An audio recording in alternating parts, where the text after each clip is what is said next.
다음 질문으로 넘어가겠습니다. 네, 또 하나 지금 첨예한 사안이 고 노무현 전 대통령의 NLL 포기 발언 여부를 둘러싼 논란입니다. 기록물 폐기 지시 의혹도 제시된 상태고요. 먼저 새누리당 박성규 대변인 처음 의혹을 제기한 정문원 의원이 청와대 비서관으로 있을 때 청와대 비서관이셨더라고요. 이 문제 어떻게 보고 계십니까? 네, 굉장히 중요하죠. 저하고 같이 청와대 대변인을 해서 중요한 게 아니고 우리는 누구나가 다 아는 대로 남북이 대치하고 있는 전 세계에서 가장 긴장이 높은 지역에 살고 있습니다.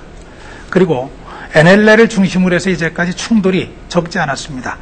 한국전쟁 이후에 가장 치열한 충돌들이 많이 벌어졌고 그리고 그 지점에서 우리의 젊은 놈들이 많이 숨져갔습니다.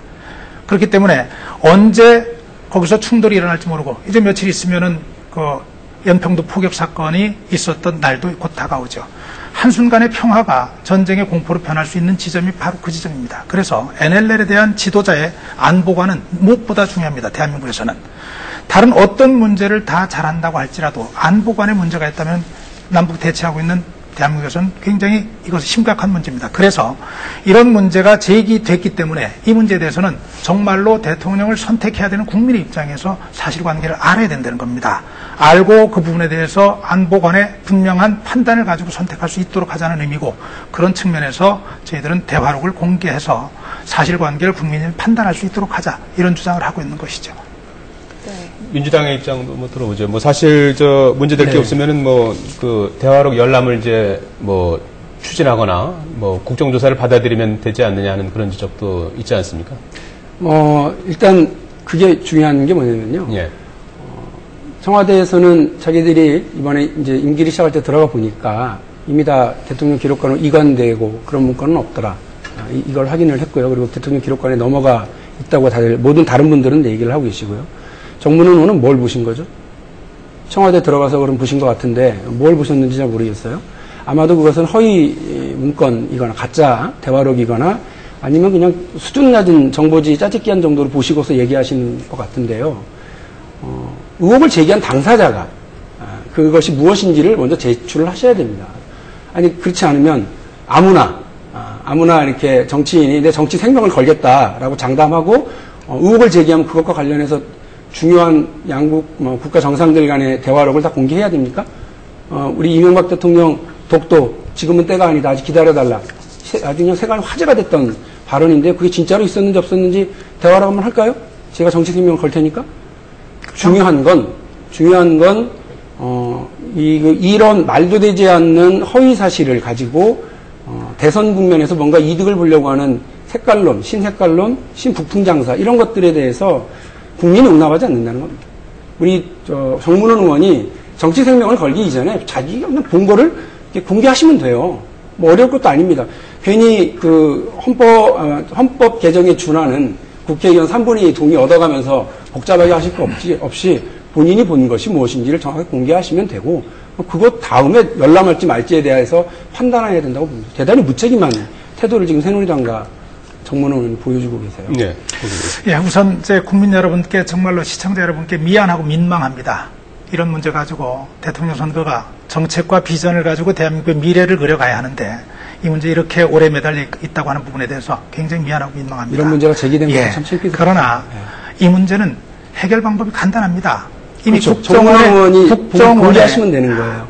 이미 국정원에 대화록이 있다고 하는 것이 확인이 돼 있어요. 정문원 의원은 그렇죠. 봤어요. 봤다고 얘기를 합니다. 네. 봤다고 얘기했는데 그 자료까지 가지고 있지는 못할 거예요. 그렇죠? 근데 자료가 있는 것을 국정원에 있다는 걸 여야에서 다 같이 확인했어요. 그럼 열어보면 될 것 아니에요. 그래서 정말로 그런 일이 없었으면 새누리당이 반성해야죠. 잘못했다고 속고대지 해야죠. 정말로 있었다면 정말 있었다면은 그거 가지고 문재인 후보가 이미 물어보셨어요. 제 얘기를 어떻게 들어보시고 얘기를 하시면 좋겠어요. 저는요. 그러니까 속고대지의 내용을 좀 말씀을 해주시죠. 말의 꼬리를 잡으시면 곤란하고요. 자, 보세요. 잡으시던 자, 이거 보세요. 정상 간의 대화록이 공개되는 거 그거 관례 아니라고 얘기했어요. 그러나 우리는 그보다 더한 일도 경험을 했어요. 언젠지 아시죠? 2003년도 참여정부 처음 출범하고 나서 대북 송금 특검이라는 걸 합니다. 그때 대북 송금 특검의 가장 핵심이 뭐였냐면 2000년 남북 정상회담을 앞두고 정상회담을 위한 뒷거래가 있었는지 없었는지를 가리기 위한 것이었어요. 거기에는 정상회담에서 관계된 모든 자료들까지 다 특검에서 조사를 했던 일입니다. 그때 국민의 정부, DJ 정부에서 굉장히 강하게 반발했죠. 참여정부와 굉장히 관계가 소원해졌습니다. 그럼에도 불구하고 여야가 합의했고 노무현 대통령이 받아들여서 특검을 했어요. 그때 그 특검과 비교한다면 이거는 문제도 아니에요. 열어보면 돼요. 열어보고 나서 판단하게 하면 돼요. 근데 세상에 그런 것까지 다 결정하고 했던 참여정부에서 그렇게 했던 그런 경험과 그런 일들이 있는데 지금 이게 안 된다고 하는 얘기에 대해서 저는 그건 동의할 수가 없어요. 자, 말씀드릴게요. 지금 저희가 제일 우려스러워하는 것은 새누리당이 저런 태도입니다. 대통령 선거 이제 50일 남아있죠. 그럴 때 선거 전략적으로 이런 국가의 외교 안보상의 중대한 문제들을 선거 쟁점으로 끌어들여서 가려고 한다. 그리고 근거 없이 양국 간의 대화력을 열어보라고 한다. 이미 이 법을 만들 때 새누리당 측에서도 합의했었던 이유는 그 중대한 외교안보상의 중대한 기록들에 대해서 적어도 15년, 30년간을 공개하지 않도록 하는 다 이유가 있는 겁니다. 그런데 지금 와서는 대통령 선거에 유리하다, 혹은 이것이 뭔가 될 것 같다라고 하는 생각에 석고대조의 내용이 무엇인지도 정확히 말씀하지 않으면서 그 부분을 화자하고만 얘기하고 계십니다. 아까 말씀드린 것처럼 이명박 대통령 독도 지금은 때가 아니다라고 얘기했던 것처럼 그거를 누군가가 정치생명을 공개해야 됩니까? 미국의 쇠고기 수입과 관련해서 국민의 건강권을 다 갖다 바쳤다라고 국민들의 비판을 받고 있는데 그것과 관련해서 부시 대통령과 어떤 대화가 있었는지 다 공개할까요?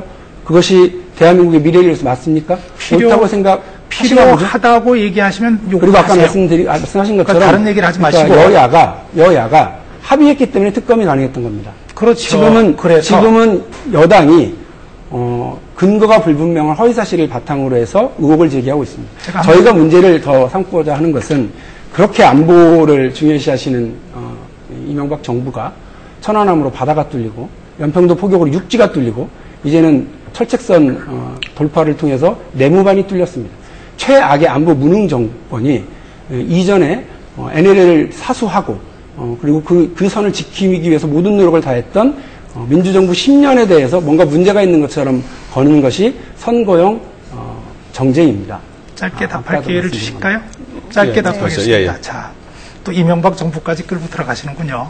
집중을 좀 하셨으면 좋겠어요. 이명박 정부 때 뭔가 보셨다면서요? 보세요. 정문원 의원이. 자, 보세요. 아니, 제가 말씀드린 그거잖아요. 제 얘기를 하면은 저도 좀 얘기를 할게요. 네. 그죠? 예. 자, 그렇습니다. 세상에 가장 어떤 것도 절대적인 건 없을 겁니다. 제가 대북 송금 특검을 얘기한 건 그거예요. 이 문제보다 훨씬 복잡하고 중요한 문제였지만 그때는 했었어요. 특검까지 임명을 해서. 자, 제가 지금 말씀드리고자 하는 게 이명박 정부가 안보무능 정권, 저 철책 너머는 뚫렸다? 그 당연히 문책 받아야죠. 당연히 심각한 얘기예요. 천안함 문제, 저 심각한 거예요. 그런데 한마디면 근원을 얘기하자면 그런 거예요. 어느 순간부터 우리 사회에 북한이 주적이 아니라는 교육이 진행이 됐어요. 북한에 대해서 우리 형제국이지 우리가 같이 대적해야 될 사람들이 아니라고 하는 것들이 굉장히 강하게 얘기가 됐어요. 군이 계급이 생명인 군에서 상급자가 하급자를 교육시키는 것이 좀 어렵게 됐어요. 이런 문제들이 어느 시대에 진행이 됐습니까? 그 결과가 지금 드러나고 있는 거라고 얘기를 할 수는 없을까요? 그래서 천안함 사건 났을 때 아무도 문책당하지 않았군요. 그 어마어마한 사건이 벌어졌는데 그 이전 정권의 문제라고 생각해서 이 부분에 대해서는 제가 답을 이명박 정부 대단한 지금 대화록 열람 얘기하다가 조금 이제 점에서 약간 좀 확장이 됐는데 대화록 열람과 관련해서는 지금 저도 이렇게 말씀 듣다 보면 궁금한 게 정문원 의원이 이제 비서관으로 있을 때 이제 봤다는 거 아닙니까? 근데 이게 꼭 여야 합의로만 이게 공개가 가능한 건가요? 그렇게 돼 있습니다. 지금은 여야 또 다른 곳에 국정원에 있는 거는 합의가 없죠. 대화록 자체를 볼 수 있는 것이 정상 간의 대화록은 쉽게 볼 수가 없게 돼 있죠. 그래서 장치를 세게 하는 거예요. 국회의원 3분의 2 이상의 동의가 있어야지 볼 수 있는 것이 현재의 조건으로 그렇게 좀. 그럼 정문원 의원은 어떻게 봤을까요? 예? 정문원 의원은 뭘 본 겁니까? 제가 정문원 의원이 본 것을 뭐라고 얘기하지는 못합니다. 왜냐하면 제가 정문원 의원은 아니기 때문에. 그러나 청와대에서 안보 문제를 다루는 입장에서는 여러 가지 정보와 자료들을 접할 수 있는 기회가 있다고 생각을 합니다. 이게 되게 중요한 문제인데요. 예. 지금 얘기하신 게 사실이면 정문원 의원은 그 정상회담 대화록을 볼 수가 없는 위치에 있습니다. 비서관이기 때문에. 네. 근데 지금 봤다고 얘기하시는 거거든요. 비서관. 그러면 잠시만요. 그러면 법을 어기고 청와대 고위공직자가 그거를 강압적으로나 혹은 불법적으로 봤다는 얘기잖아요. 봤다는 그런가요? 얘기죠? 제가 설명을 드릴게요. 아니, 청와대는 그런가요? 봤다 그랬죠. 이렇게 드릴게요. 청와대 생활 안 해보셨죠? 아니, 그죠? 아니, 제가 뭐 불법이잖아요. 안 그거. 해보셨죠? 말씀하신 것처럼 불법이 불법이죠. 아니고요. 제가 말씀드렸듯이 청와대에서 절대적인 이미 기준은 없어요. 저 대통령 기록관에다 넘어간 거를 봤다고 잠깐만요. 얘기하시는 예, 예. 거는 자, 보세요. 큰 문제인데요. 어떤 문제도 반드시 절대 이런 것은 있을 수 없어요. 경우에 따라서 저도 비서관 했어요. 아니, 법치는- 저도 비서관이지만은 법치국가의 법이라고 하는 아니, 것이 그럼 청와대에서 법을 안 지켰단 말이에요? 세상에 이명박 정부는? 제가 우리 박용진 대변인하고는 얘기를 잘 못하겠군요. 아니, 예. 사실관계는 확인하셔야죠. 예. 그러니까 이제 봤다면서요. 어떤 걸 봤다는 그렇죠. 건지 뭐 설명 가능하실까요? 제가 이렇게 얘기를 드렸잖아요. 예. 본 사람이 저는 아닙니다. 정문원 의원이 봤다는 거예요. 예. 정문원이 봤다고 얘기하고 구체적으로 얘기를 했어요. 예. 그죠? 그 부분에 대한 문제 제기를 한 것이고 지금 얘기는 내가 자꾸 박용진 의원의 얘기, 대변인의 얘기에 자꾸 다 대답을 안 할 수 없게 만드는데, 자, 비서관 이상 볼 수 없게 돼 있다고 하는 것 아마 청와대 내규 돼 있을 거예요. 그러나 법으로 그런 것들까지도 상황에 따라서는 저요. 일개 비서관밖에 안 됐지만은 경우에 따라서는 대통령과 그것보다 훨씬 중요한 문제를 논의하는 자리도 갈 수 있어요. 그것이 현실이에요. 예. 아시죠? 그거하고 다르죠. 예. 대통령 기록에 관련한 법률이 있습니다. 거기에서 아주 엄격하게 대통령 외에 네다섯 명 정도만 그 기록에 접근할 수가 있습니다. 그것도 예. 열람도 그렇습니다. 마찬가지입니다. 그걸 가지고 나오는 것이 아니라. 그런데 지금 말씀하신 건 정문원 의원이 지금 불법적으로 뭔가를 봤다는 거예요. 법을 어기고. 그리고 이것을 이명박 정부 청와대는 이런 일이 얼마든지 가능하다는 식으로 말씀을 하고 계시는 거예요. 이게 대단히 위험한 얘기를 하셨어요. 제가 지금 우리 옳지 않아요. 박용진 거기에 대한 뭐 대변인과 발언 듣고 다른 질문 박용진 하겠습니다. 대변인과 두 번 지금 토론에서 마주하는데 아니, 자, 사실관계를 이렇게 할게요. 확인하고자 하는 자, 겁니다. 사실관. 자, 우리 곁까지 가지 말자고요. 지금 얘기는 다 이미 나왔던 얘기들이에요. 이미 나왔던 얘기들이고 우리가 지금 얘기하고자 하는 것은 대화록을 좀 볼 수 있게 그렇게 했으면 좋겠다는 거야. 그리 가자는 것이에요. 예, 좋습니다. 지금 좋습니다. 다시 어디까지 돌아가야 제가 하나만 확인을 할게요. 정문원 의원이 뭔가를 봤다고 하셨어요. 근데 그것이 정상회담 대화록인지는 저희는 몰랐습니다. 그렇기 때문에 저희는 가짜 대화록을 봤거나 아니면 저질 정보지를 짜집기 한 유령 문건을 받겠구나, 헛개비를 보고서 저렇게 얘기하는구나 하고 참 안 됐다는 수준이었습니다. 근데 지금 말씀하시는 건 법을 얼마든지 뛰어넘을 수 있는 것이 현실이고 청와대 생활이 그렇다라고 말씀을 하신 거기 때문에 그 부분에 대한 확인은 뭐 본인이 해야 될 것 해야 될 것 같습니다. 같고요. 그렇게 하세요. 네. 그 정도로 하시고요. 예, 이거 참. 이제 새누리당은 이제 NLL 문제에 대해서 이제 무소속 안철수 후보에게도 이제 명확한 예. 입장 표명을 이제 요구를 해놨는데요. 대통령 후보로서 이제 안보관과 이제 직결돼 있다 이제 이런 판단이신가요? 예, 아까 제가 NLL 문제 시작할 때 말씀드렸잖아요. 네. 남북이 대치하고 있는 전 세계에서 가장 긴장감이 높은 지역입니다. 그리고 NLL은 가장 충돌이 많이 일어났던 지역이에요. 저 부분에 있어서 안보에 관한 분명한 입장은 지도자로서 반드시 밝혀야 되는 거예요. 그것을 근거로 해서 국민은 선택을 할 수 있어야 하고요. 안철수 후보도 역시 마찬가지로 NLL에 대한 입장은 분명하게 밝혀서 국민이 그 부분에 대해서 저분은 어떻게 생각하시는구나 하는 것을 알게 해야 한다고 생각합니다. 예. 예. 자, 계속해서 야권 후보 단일화 얘기를 이제 끝으로 좀 잠깐 해봐야 될 것 같습니다. 이제 박용진 대변인 현재 기류는 어떻습니까? 사실상 이제 안철수 후보가 민주당에 입당할 가능성은 이제 낮아 보이는데 단일화에 대한 교감은 어느 정도 이루어지고 있습니까? 흔히들 뭔가 논의가 물밑에서 되고 있겠지 하는 기대감들을 많이 가지시는 것 같은데 그렇지 않습니다. 그리고 언론을 통해서 이렇게 오고 가는 정도의 이제 문답인데요. 새누리당에서는 이제 단일화에 대해서 대단히 부정적으로 비판적으로 얘기를 하시는데 저희 이제 어쨌거나 어제 안철수 후보가 새누리당 정부가 연장돼서는 안 된다고 하는 점을 다시 한번 명확하게 했고 저희로서는 정권 교체가 지금 국민들이 바라는 가장 큰 정치적 바람이기 때문에 이것을 실현시키기 위해서 야권 후보 단일화는 반드시 필요하다고 보고 그것을 위해서 모든 노력들을 다 하겠다. 지금은 안철수 후보는 이렇게 약간 이제 주춤하고 몸을 좀 뒤로 빼는 그런 모습을 보일 수 있겠습니다만 적어도 정권 교체에 대한 공감을 어제 크게 확인을 하셨기 때문에 이후에 같이 논의를 해나갈 수 있을 거로 기대하고 있습니다. 예, 저는 우선 용어부터 좀 정리를 하고 싶어요. 단일화라 함은 정치적 지향점이 같은 사람들이 또 정치적인 기반도 같은 사람들이 공동 목표의 시너지를 내기 위해서 합하는 것이 아마 단일화일 겁니다. 그런데 아무리 제가 살펴봐도 안철수 후보와 문재인 후보 사이에는 별로 그런 것 보이지 않아요. 단 하나가 보여요. 어떻게 하든지 박근혜 후보를 좀 이겨봤으면 좋겠다. 그게 보입니다. 저는 그래서 단일화라고 하는 용어가 잘못됐고 아마 그리 시도된다면은 국민 기만적 일방 사퇴가 될 겁니다. 야합을 기반으로 하는. 그거는 굉장히 위험하죠. 왜냐하면은 안철수 후보가 등장한 배경은 뭐냐면 현 정치에 대한 실망이에요. 정치 좀 바꿔줘라.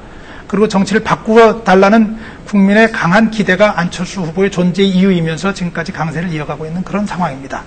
그런데 본인이 극복해야 될 대상이라고 하는 분들하고 같이 손을 잡고 뭔가 해보겠다? 본인 존재 이유를 부정하는 것이고 자신을 지지해주는 국민을 우롱하는 자기 배신 행위입니다. 그래서 그런 일이 저는 있어서는 안 된다고 믿고요. 각각의 정책과 각각의 비전으로 국민 앞에 서야 한다고 믿습니다. 그런데 마침 오늘 문재인 후보가 굉장히 좋은 얘기를 좀 해주신 게 있더군요. 예. 반부패 대책 공약이라고 하는 걸 발표를 하셨어요. 앞으로 이 나라에서 부패가 발붙이지 못하도록 뿌리 뽑히도록 하기 위해서 뭘 해야 되냐. 그 5대 범죄를 적시합니다. 5대 범죄에 들어가는 사람들은 공직을 진입할 수 없도록 아예 차단해버리겠다.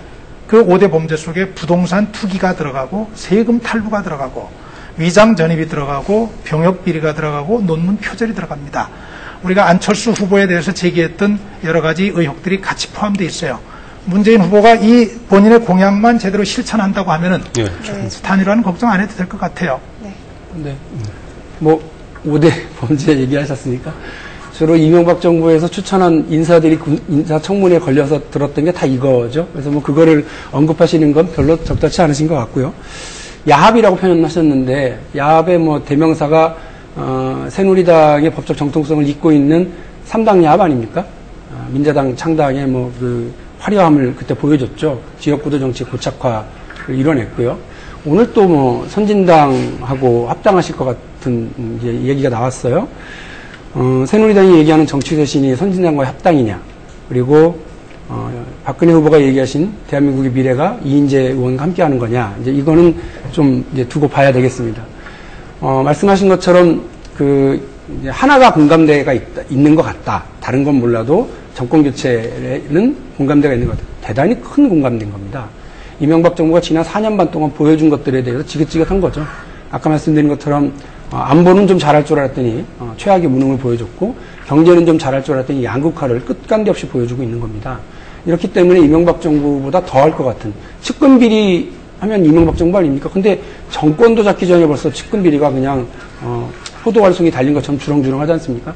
그래서 이명박 정부가 다시 연장돼서 박근혜 정권으로 이어지는 것을 막는 것이야말로 최고의 정치적 목표가 될 수 있고, 그것을 위해서 우리 야권의 후보들이 힘을 합치는 것이야말로 야합이 아니라 가장 아름다운 정책 선택이라고 봅니다. 그리고 이러한 정책 선택은 이회창 후보도 보였었던 일이고요. 또 이전의 대통령 선거를 통해서 대한민국이 대통령 중심의 국가이기 때문에 지금 그 제도에서는 후보 단일화라고 하는 것을 통해서 정치 세력들 간의 연대와 연합을 해나갈 수 있는 겁니다. 그것을 그렇게 야합이라고 얘기하시는 것은 정치 문법의 ABC가 잘못된 거라고 봅니다. 그래요. 짤막하게 좀 답을 드릴게요. 과거 3당 합당, DJ 피연합, 이회창 총재와 관련된 얘기, 그거 옛날 얘기입니다. 자, 우리 그런 것들 극복하고 정치 발전 좀 시켜보자고 이번 대선에도 뛰고 있는 거예요. 과거를 가지고 얘기하면 안 될 것 같아요. 제가 하나만 얘기할게요. 그동안 정치적 지향점과 생각이 다른 사람들이 단지 이기겠다는 목적으로 단일화를 했을 때 어떤 문제가 나타났는지, 자, 가장 가까이 볼게요. 광노현 교육감 단일화시켰습니다. 그래가지고 우리가 어떤 상황을 지금 맞고 있습니까? 가장 최근에 4.11 총선에서 민주통합당과 통합진보당, 이석기, 김재현으로 대표되는 정말 정치 혐오증을 불러일으키는 그런 상황을 보여줬습니다. 국민에게 정치 발전에 대한 절망감을 안겨줬고, 그리고 지금도 그 후유증이 남아서 정치에 대한 혐오감이 일어나고 있습니다. 그렇습니다. 지향점이 다른 가운데 이렇게 진행되는 단일화가 이 경험을 보면서도 우리가 또 해야 한다면 그거야말로 좀 단일화를 넘어서 선진당과의 합당은 그러면 선진당의 정책과 공약 그동안의 얘기를 공감하시는 거죠? 선진당의 정책과 방향에 대해서. 자, 여기서. 공감하시니까 후보 단일화를 넘어서서 아예 합당까지 하시겠다는 거 아니에요? 축하드립니다. 이 정도로 마무리 지어야 될 것 같습니다. 토론을 좀 이렇게 수렴해 나가야 되는데, 저희도 두 분이 워낙 첨예하게 대립되는 말씀을 해주셔서, 지금 현재 대선판의 상황을 조금 가늠케 하는 그런 토론이 됐던 것 같습니다. 새누리당 중앙선대위 박선규 대변인, 민주통합당의 박용진 대변인 두 분 수고해 주셨습니다. 고맙습니다. 네, 고맙습니다. 감사합니다.